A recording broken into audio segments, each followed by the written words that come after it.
Salvete discipuli.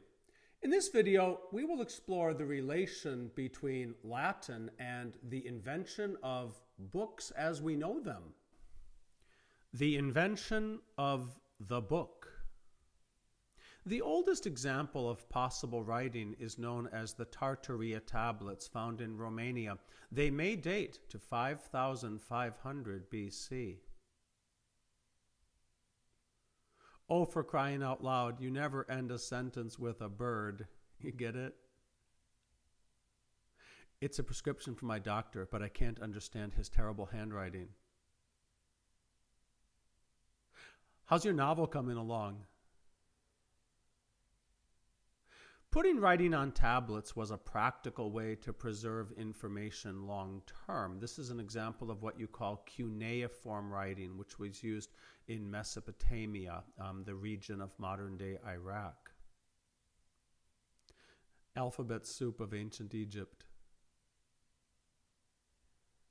More temporary writing might have been recorded on materials such as leaves and eventually papyrus.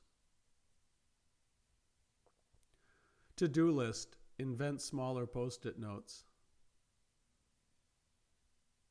By the time of the ancient Greeks and Romans, writing was put on papyrus made from reeds and on vellum, a treated cow's hide. Okay, so papyrus was cheap, but it wasn't a very good writing material. Okay, it had the texture of it was such that it wasn't very legible. What they had, if you really had a lot of money, you would put it on cow's hide. Now, how many cows would you have to kill in order to have like a book? A lot. And it was very expensive. But this was basically like the main, as it were, paper, because paper had not yet been invented. There I go, still writing BC on my checks.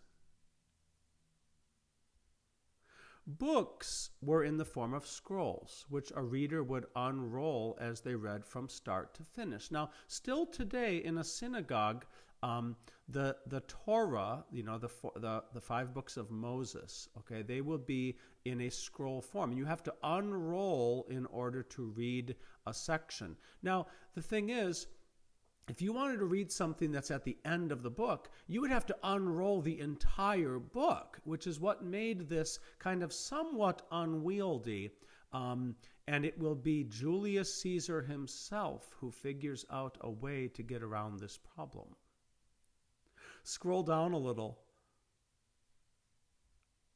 Okay, so the Greek word for book is biblion. The plural is biblia, from which we get the word Bible.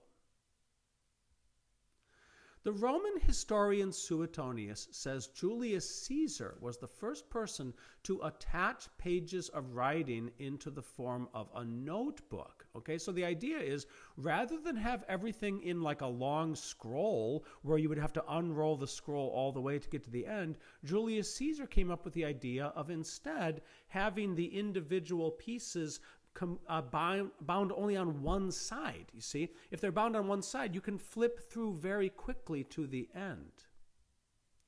This new format, called a codex, is essentially what we know today as a book.